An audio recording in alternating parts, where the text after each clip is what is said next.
For $1,000, Allie will paint her individual toes whatever color you want for $1,000. Just say it's for road tripping. I'm done. I cannot.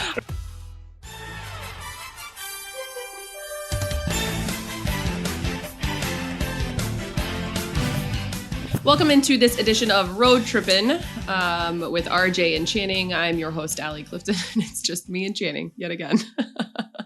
Here we are. Just us. You are on a little vacay, as we talked about on the last episode. Ooh, let's look at that. Ooh, sun. Let's have a little. Are you using that telescope? No, man. My eyeballs are too big for that. You had to think about that for a second. So let's talk about, I was going to use my phrase right there and I refrained. Let's talk about our fans. Let's take some fan questions on this episode because I feel like it's a good opportunity since you are enjoying yourself. So I'm just going to give you a bunch of questions and you can. Here we go. Fans, okay.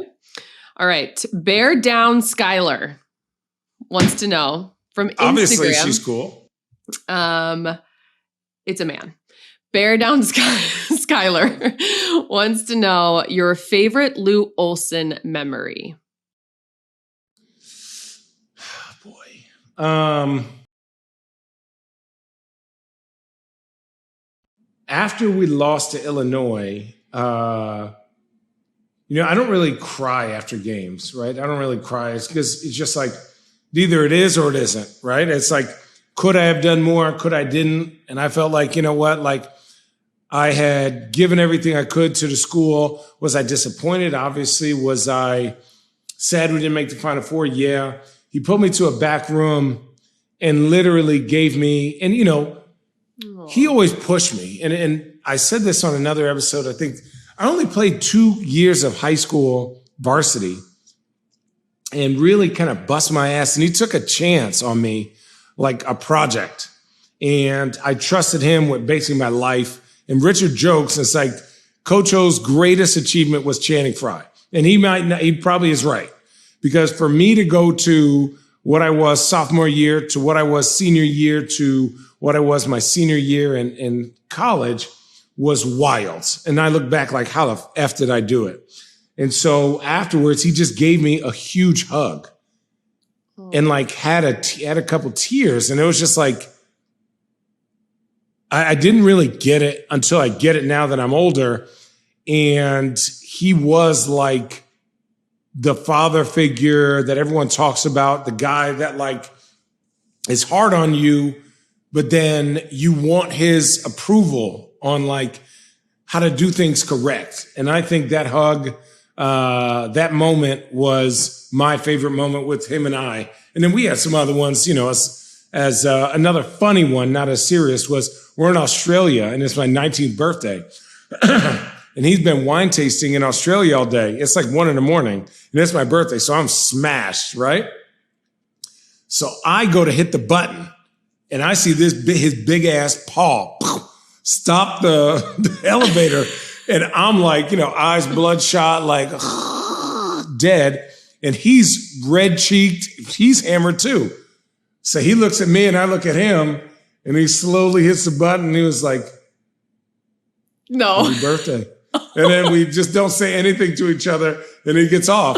And then he plays me the whole game the next day. No way. What an asshole. Plays me the whole game. Asshole. But I balled out because I was like, I got to show him I could be responsible.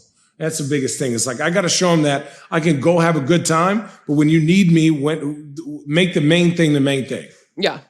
Oh, I love that line, by the way. Those are awesome stories. That's so awesome.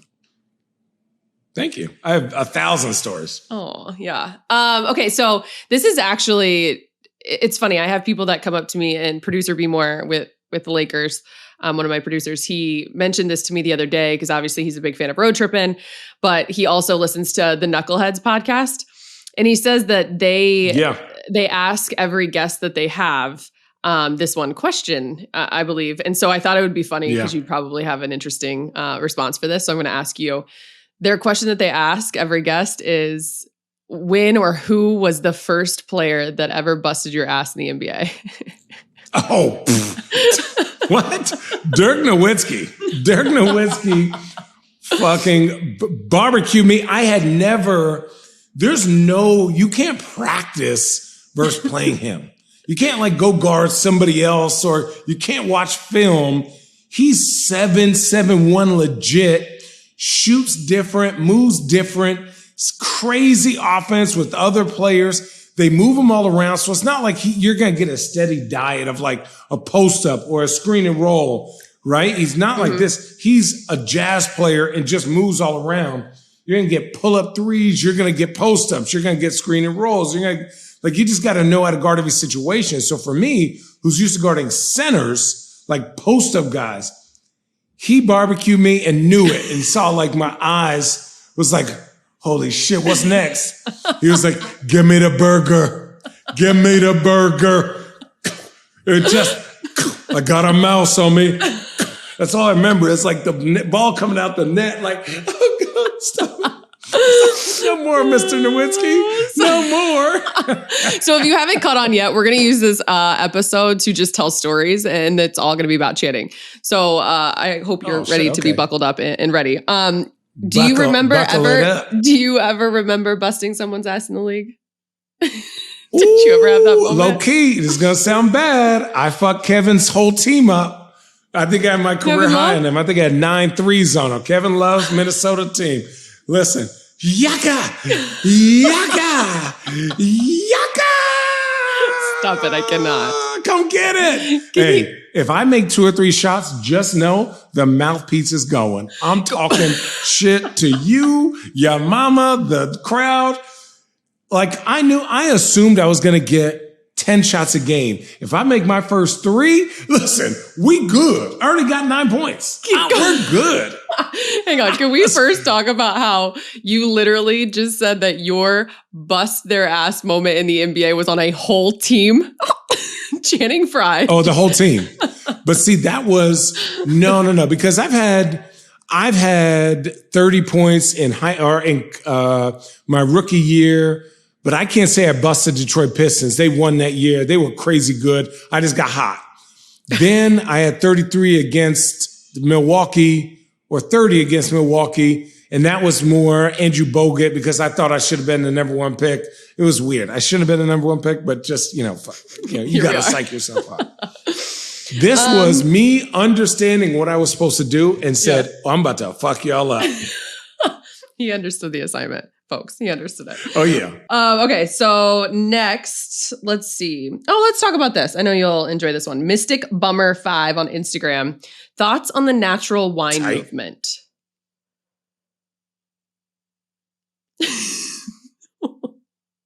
Okay, I get it. I would say this. There are a small group of people who are really, really good. Think of them as NFTs, right? There's a very small group of people who are doing crazy, amazing things to push the culture. And then the rest of it is laziness. What is natural wine? Like, all our wines use native yeast. Oh, because we have sulfur in it? What is that? Like, certain people want that taste of wine after a few years. So for me, I get it, but like the real ones can explain why they do it in their process and they take care of it. Fair. The lazy ones are like, well, we just put it in a vat and leave it there and then put it in a bottle and charge you for it. That's laziness. That's not winemaking. That's juice bottling. Yeah. Okay. Give us the latest on, I like that. Yeah, but I've had plenty of good natty wines. Yeah? Natty wines. I don't think of good really when I think of natty. But I understand what you're saying. No, Natty Lice used to slap in college. I'm going to tell you that. Used to race to a 30. That was my first ever beer. Okay, so with that said, give us the latest on Chosen. What's going on with that? Dude, okay, so Chosen right now, we have rosé coming out pretty soon. You know, obviously summertime is Chosé time. That's what we deemed our new rosé, is Chosé. Oh, that's smart. Who came up with that? We are scaling. We're going to start to do distribution, which is pretty big for our small company. We're trying to make packages for people. We have our 19 Pinot Noir Longolo Estate collaboration out, our 20 Sonoma Coast Pinot Noir, and then we have what I like to call the Daily Drinkers, the Chosen Family label and brand, which is Pinot Noir and Chardonnay. But we have more things in coming. It's, starting a small wine brand during COVID and being the way it is has been pretty amazing. It's been tough, but I get hyped up for it. I get hyped up for people to taste good wine and enjoy it. But yeah, we're going to start doing more events. We're going to start doing more things out in the world. Now it's sort of getting a little bit back to normal. I think we've only had 3. So, that's where we're at. We're good. And we're just continue to support and, just be engaged with us. We want to talk and explain and help you learn. So even if you don't drink our stuff, you're drinking something that's worth your money and what you want. And you, for a living, get to go wine tasting. That's what you do for a living. Yeah. Kudos to you. You figured it out. Yes. All the time. I constantly wine taste. Okay. Someone would like to know, where was this question? I loved it. Kenny City on Instagram would like to know, funniest NBA player you've ever played with. Funniest what? NBA player you've ever played with. Oh, Kyle O'Quinn. Oh. Kyle O'Quinn or... Yeah, Kyle O'Quinn or Leandro Barbosa. Oh. We're the 2 funniest guys I've ever played with. Easily. I think if people look back at the videos that Steve Nash was making where Leandro dressed up as Avatar and hid in the overhead compartment of the airplane was really What? What? Look at the old Steve Nash videos from the 2010 Suns. They're hilarious. He hid in the overhead compartment? Yes, it was funny. Dressed up as a full Avatar. What? It was great. It was great. Oh my God. Okay. TJ.Sanders on Instagram. What big superstar does Dallas need to win a title? Apparently they're not okay with the one they have by himself. Yeah, but they only got 1.5, really. I like their team. Mm-hmm. To me... I just think they need somebody who's gritty. I mean, I can't say. I would say just a big man defender who's bouncy. Yeah, I think that's the only thing that they need. It's just a bigger, taller guy defender. I think, obviously Dwight Powell does a good job, but they're just small. They're not very tall. They need some length, especially in the Western Conference where realistically you're going to have to play, LeBron and AD and Jokic and all these other taller guys and Cat. You're going to need somebody to match up with that. Ari Massey 9, let's take it into keeping it here, but take it into a different conversation. What's your playoff prediction? And I'm going to say who's your finals matchup. I'm assuming that's what they're. Suns and Milwaukee. Again? I don't think it's even close. Again? Dude, yeah. I mean, if you look at the problem is Giannis is so boring, and Milwaukee is so boring because they're so good. Giannis is now shooting 41% from the mid-range, which is an absolute problem, right? Because let's say Giannis takes 20 shots. 10 of them are dunks. Let's say 12 of them are dunks. Yeah. 4 of them are mid-range, and 2 of them might be threes. Plus what he's getting to the free throw line. So you can say the dunks. That's automatic 20 off rip. Yep. Now he's making 1 or 2 out of those mid-range post-ups, and then now he's making 1 of those threes. That's 35 points. Yeah. And how do you guard that? And then the Suns are too good. They're the deepest team I've seen in years, maybe almost ever. The people they have coming off the bench, I don't even know their dang names, go out there and get big wins versus big teams. And then you finally see how good Devin Booker is. And people want to argue with me that he is the best 2-guard defender in the NBA. It's not even close. Let's stop it. Devin Booker guards the best 2-guard on the team. Now, mind you, Mikal Bridges should be defensive player of the year. But Devin Booker is the two guard, the best two guard defender in the NBA. And it's pretty wild. How are you, because I think people have their own take on defensive rating, offensive rating, right? Are you expecting, and can you count on Booker to guard the opponent's best player? Like, is that how you're without seeing a doubt? this? Yeah. You can rely on. So I would say somebody who's go ahead. No, you got it. Somebody who is that offensively gifted, for them to have the stamina and the energy to defend the other team's best player is rare. Yes. Very, very rare. Yes. The Phoenix Suns do not have one hole in their defense. There's no one guy that you can say either comes off the bench or who starts that goes, yeah, he's not the best defender. Jay Crowder, elite defender. Yep. Chris Paul, obviously. Yep. DeAndre Ayton, obviously. Mikal Bridges, crazy. And then you go to Devin Booker, and they were like, well, he doesn't defend. Now, that's a nasty defensive team. Now, that may help each one of them, but if there was a hole, it would be exposed. Got it. Okay. So that's how, but it's because he's a part of, it certainly helps to be a part of taking nothing away from Booker, but yeah. Okay. Yeah. And then the thing is like, if you know everyone's going to be on a string defensively, you could be more aggressive. Yeah. And you can make guys go to their second, third, fourth options. Right. Yeah. Oh yeah. I got you. What's up? With that said, we're going to take a pause for a second because, guys, I do actually want to ask you about something that we have all been gifted and have been trying, and I'm a huge advocate of it. I actually wanted to take a couple weeks, love me some Jesus, couple weeks before I actually gave my little assessment on it. Athletic greens. We're all using it, right? Every morning. You said pause. You said pause. Wait, why are we pausing? Are we pausing the questions? Basketball stuff? And we're going to talk about athletic greens for a hot minute because it just reminded me when it comes to the energy in which we bring to the podcast. Every time I have been using athletic greens for the last couple of weeks. I know that you guys also have yours. Rich, you actually asked for more because you loved it so much. Yeah, my shit's almost gone.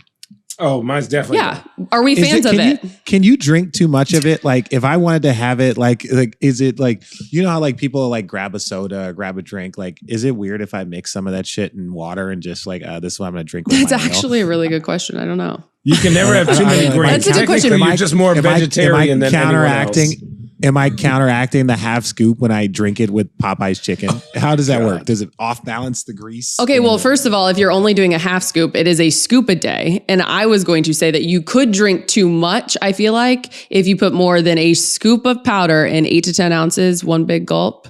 I feel like if you add more than that, it's a little probably much. Oh, no. I'm just saying the frequency in which I can drink it. I've been very good about multiple times a day. Drinking it, but I'll drink a bunch of water with it first time. Like that'll be the first thing I put, like, the first thing I have in the morning, especially when I'm working out. So I'll have that first.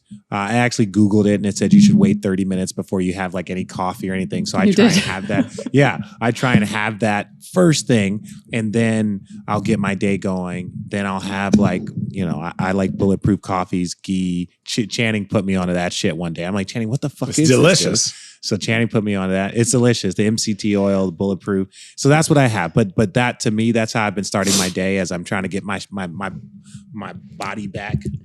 Yeah, that's what I was going to say. You guys are big. Oh, you guys are big on the workout game. Even though post-career, and I know athletic greens can be a big part of that. Actually, yes. I've been doing intermittent fasting because Kevin's wedding is coming up in June. So I got to start now, give myself a little head start. So I don't really eat breakfast until after I do my workout, which is basically based on protein. And so when I drink my greens, it keeps me going through my workout and I feel good, don't get lightheaded. And I can't show it to you too much. People, I just got tested from the NBA. Bulking?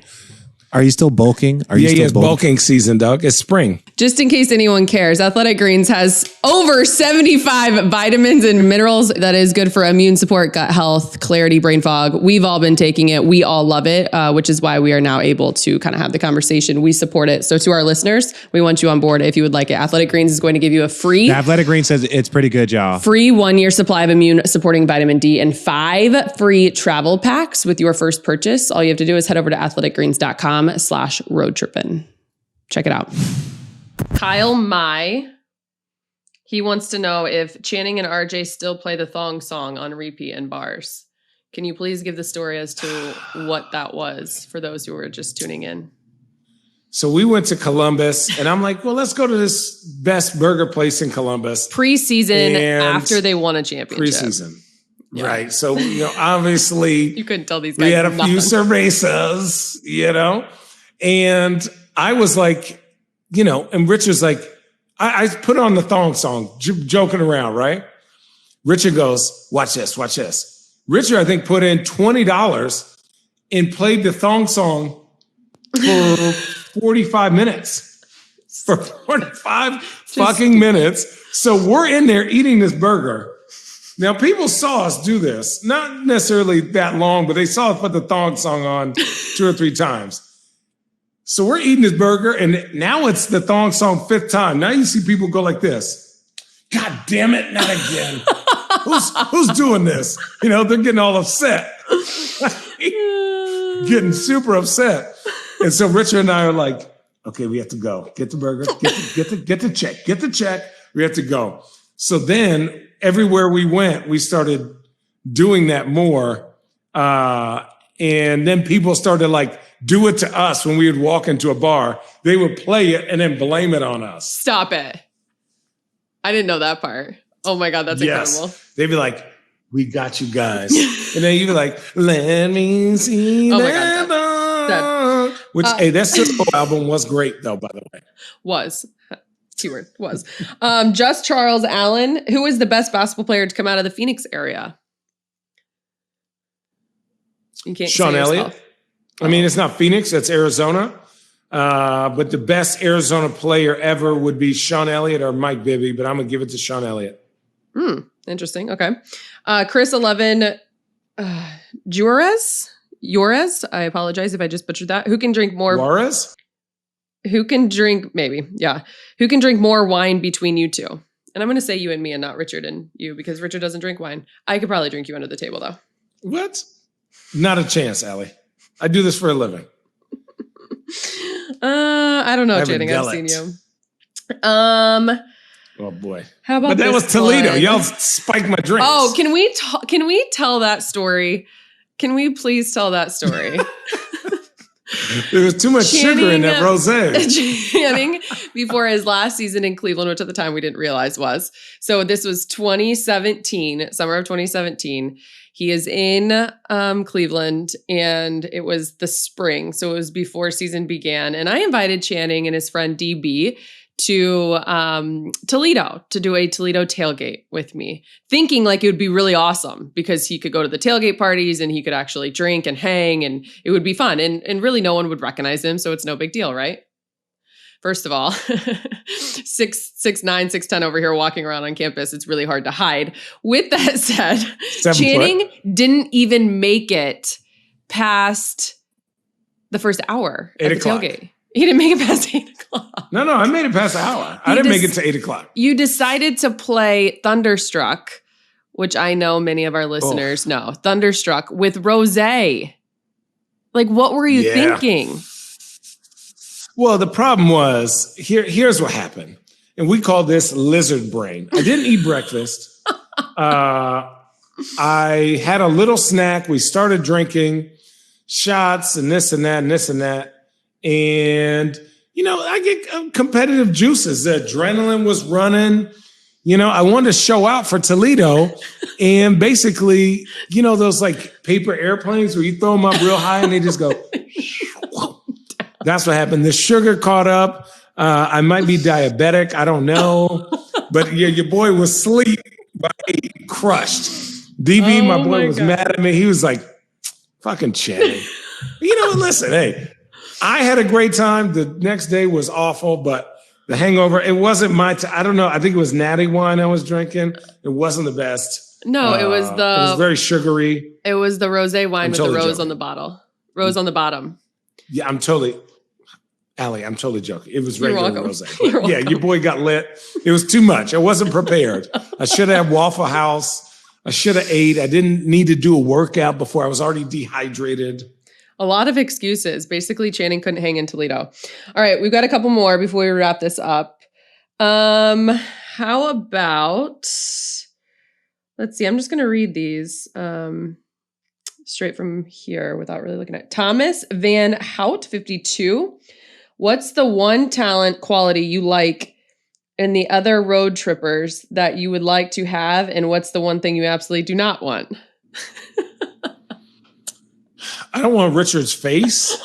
I like Allie's organizational skills, Aw. but don't want her temper. I don't have a temper. Oh. Allison. First of all, Certain things, Allie, set you off. when you don't show up on time, when you don't do the responsibility that is asked of you, Totally. all normal things. Yeah, totally. Very, but still Never Channing. temper. Never Channing. Oh, I like that. Never. All right, Patrick Brown 70. What are your favorite restaurants in Cleveland? Maybe top places in other cities too, but mostly Cleveland. You've actually given this a couple times. Il Leone, the pizza place, I think is the name of it. They sell chosen there. Dante's Marble Room is amazing. The sushi place underneath Dante's is amazing. Dover Gardens makes a crazy good hamburger and chicken wings. And then Dover Gardens I was a big Cheesecake Factory guy there. No, do not put me there with the Baker Mayfield thing. But I just was there for the miso salmon, brown rice, extra peas. That's it. How about ZZ Top? ZZ Top's was good. Oh, the chicken wings, the Parmesan buffalo are the best. Oh my God, we love us some Cleveland. Okay, Tim.Wiley, just give us one. A good college story from your Arizona days. So, boy. Make it interesting. I'll tell you when I knew I was in trouble. Oh, God. I had never drank before in my life. I come on an unofficial visit. Richard picks me up.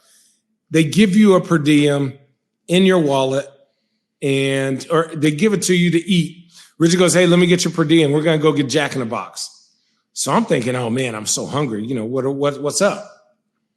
Richard gets me a Jumbo Jack, which is $1, and then orders for the whole car with my money. So I'm like, damn, I ain't got no money to eat for the rest of the day. And you gave me $1 Jumbo Jack. So we go out, we're like kicking it with Richard and Gilbert and Jason Gardner and Luke and Lauren Woods and all them.